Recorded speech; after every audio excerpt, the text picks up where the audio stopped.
Assalamualaikum warahmatullahi wabarakatuh. Teman-teman, apa kabar hari ini?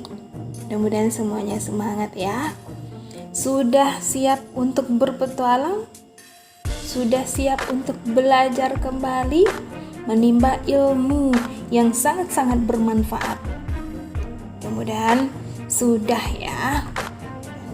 Uji yakin teman-teman semangat semuanya hari ini.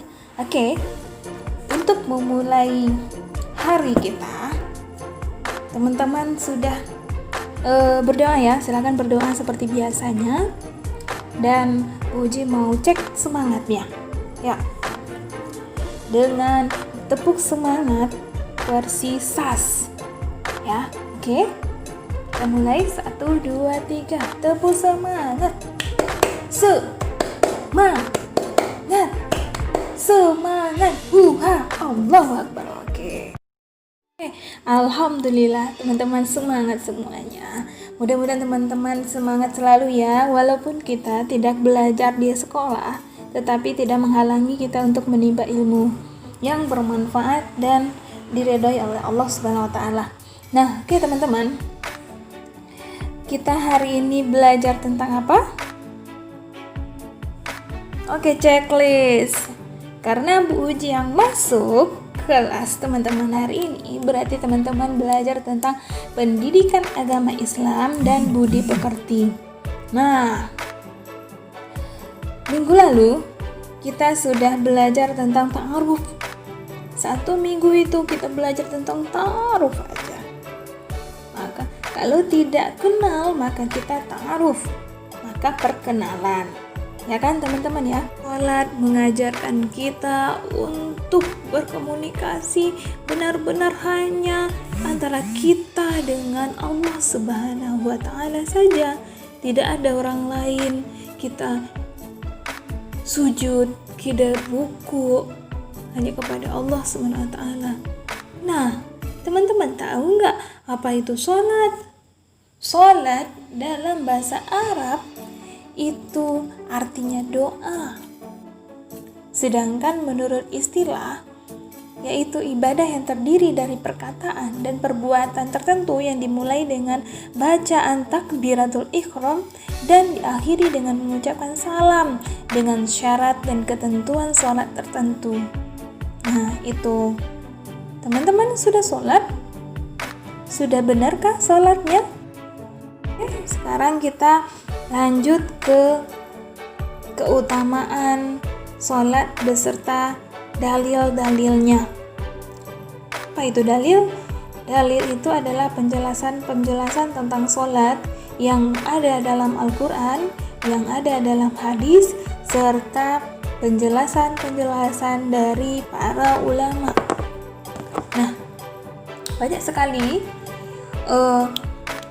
keutamaan sholat itu, baik itu untuk kesehatan maupun hati kita dan juga untuk kehidupan kita sehari-hari.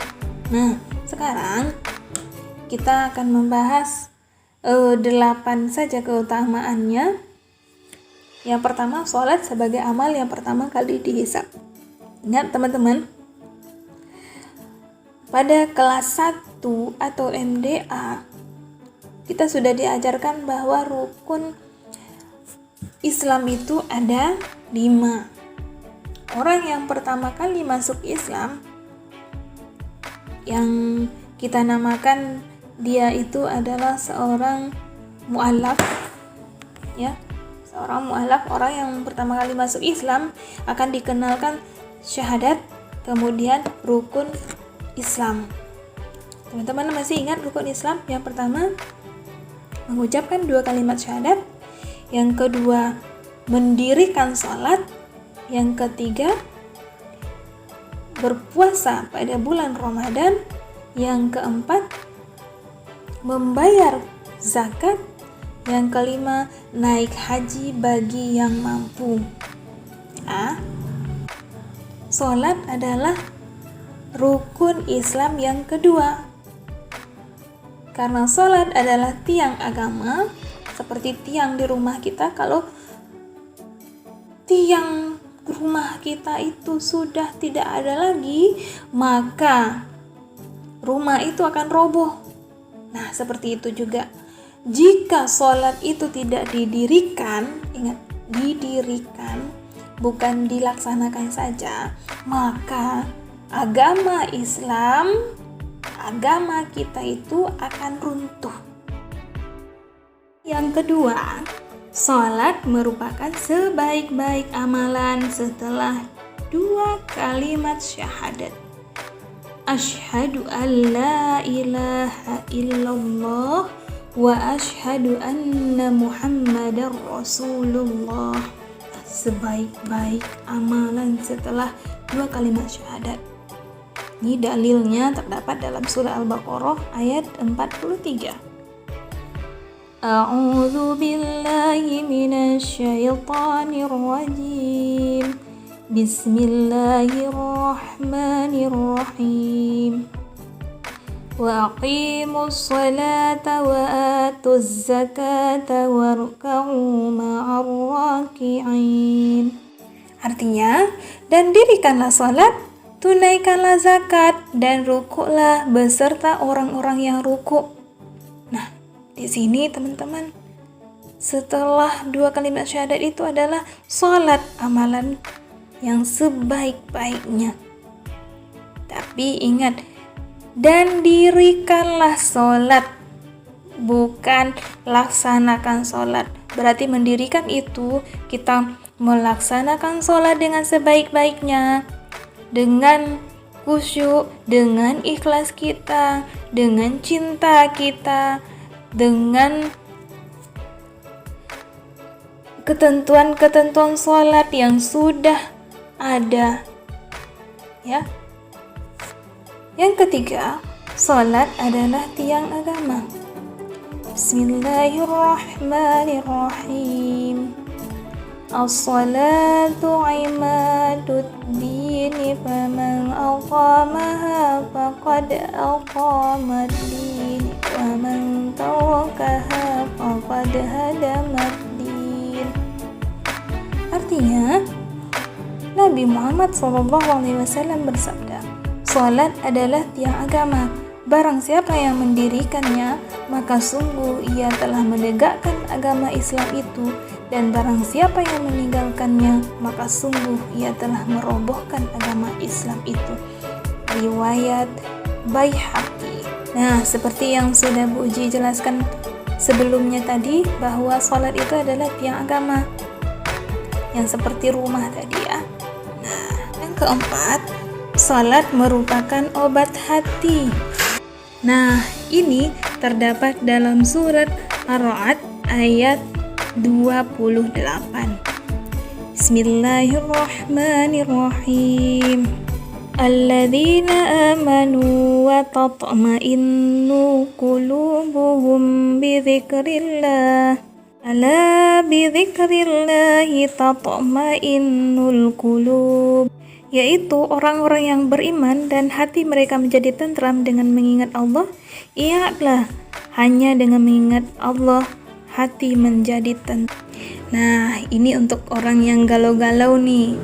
Jika kita galau, maka silakan sholat. Jadi teman-teman yang merasa galau, merasa disisihkan, tidak senang, maka silakan sholat. Karena sudah dijelaskan oleh Allah dalam surat Ar-Ra'd ayat 28. Ada nyanyinya juga kan? Obat hati ada 5 perkaranya. Yang pertama, baca Quran dan maknanya. Yang kedua, sholat malam dirikanlah.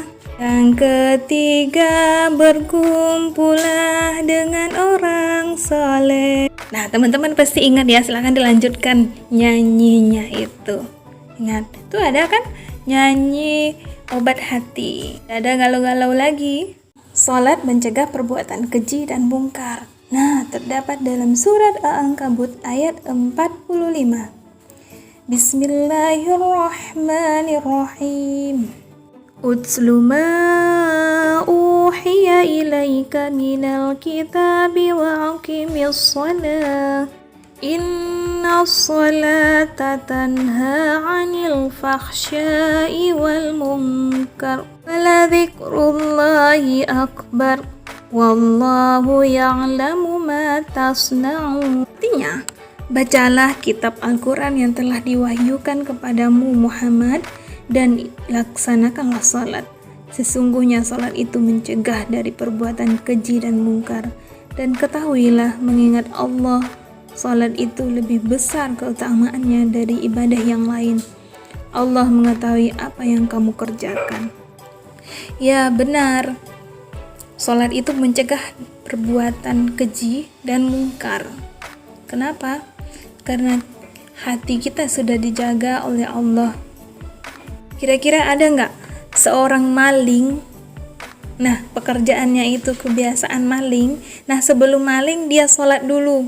Ada nggak teman-teman dengar? Atau orang yang suka berjudi atau mabuk-mabukan, sebelum melaksanakannya itu mereka sholat dulu. Nah, kira-kira kalau mereka sholat dulu, jadi nggak mereka untuk melaksanakan, untuk berjudi, untuk mabuk-mabukan, untuk mencuri? Tidak kan? Ingat, karena sholat itu mencegah perbuatan keji dan mungkar dan hati kita sudah dijaga oleh Allah. Keutamaan yang ketujuh, kebaikan yang banyak. Terdapat dalam hadis yang diriwayatkan oleh Imam Bukhari dan Muslim yang dijelaskan dari Ibnu Umar. Ia berkata bahwa Rasulullah SAW telah bersabda, kebaikan sholat berjamaah melebihi sholat sendirian sebanyak 27 derajat. Ingat, hadis Bukhari dan Muslim itu adalah hadis yang sahih. Jadi kebenarannya itu sudah teruji. Dan di sini dijelaskan bahwa sholat berjamaah itu lebih baik dan pahalanya itu adalah 27 derajat. Masya Allah, satu kali berjamaah saja. Kalau teman-teman dalam satu hari itu berjamaah 5 kali, coba dikalikan 5 kali 27 itu 135, baru satu hari saja. Kalau teman-teman 2 hari bagaimana, berapa derajat ditinggikan sama Allah? Ditambah lagi 1 minggu, 1 bulan, 1 tahun, atau selama teman-teman sudah balik. Masya Allah, banyak sekali kebaikannya ya. Masih mau meninggalkan sholat? Yang ketujuh, sholat 5 waktu menghapus dosa. Dalam hadis Abu Daud dari Abu Qatadah, Rasulullah SAW bersabda, Allah Subhanahu wa taala berfirman, aku wajibkan kepada umatku sholat 5 waktu dan aku membuat satu perjanjian. Orang yang menjaga sholat 5 waktu, maka akan aku masukkan ke dalam surga. Siapa yang tidak menjaganya, maka aku tak menjanjikannya. Ini merupakan sebuah hadis qudsi langsung dari Allah. Ingat teman-teman, Allah itu menjanjikan surga kepada kita. Allah itu adalah yang maha menepati janjinya, tidak pernah ingkar dengan janjinya itu. Mana yang ke-8? Perintahkan anak-anak untuk mendirikan sholat. Nah, teman-teman sudah balik atau masih anak-anak? Dalam sebuah hadis dijelaskan, perintahkan anak-anak kalian untuk melaksanakan sholat saat usia mereka 7 tahun dan pukullah mereka saat usia 10 tahun. Pisahkan tempat tidur mereka. Sekarang pertanyaannya, teman-teman sudah balik atau belum? Dan bagi yang sudah balik, masih mau meninggalkan sholat karena dosamu kamu tanggung sendiri. Jadi seusia teman-teman tidak ada lagi disuruh-suruh untuk sholat, silahkan sholat sendiri karena teman-teman sudah balik. sebentar lagi untuk baliknya. Ingat, lebih baik kita dipaksa masuk surga daripada kita sukarela masuk neraka. Jadi silakan teman-teman pilih mau masuk surga atau masuk neraka. Pelajaran hari ini kita cukupkan segitu dulu. Jika ada teman-teman yang mau bertanya, silahkan kirimkan pertanyaannya melalui WA grup kita atau japri langsung. Bu Uji ya nggak apa-apa juga. Dan jangan lupa untuk melaksanakan tugas kita yang ada di worksheet modul kita itu. Silakan dikumpulkan yang bagi yang sudah selesai. Ya, dan untuk pembelajaran minggu depan tetap temanya sholat, tapi lebih kepada rukun dan syaratnya. Oke teman-teman, tetap semangat ya untuk belajar. Oke, kita tutup dengan bacaan Alhamdulillahirrabbilalamin. Assalamualaikum warahmatullahi wabarakatuh.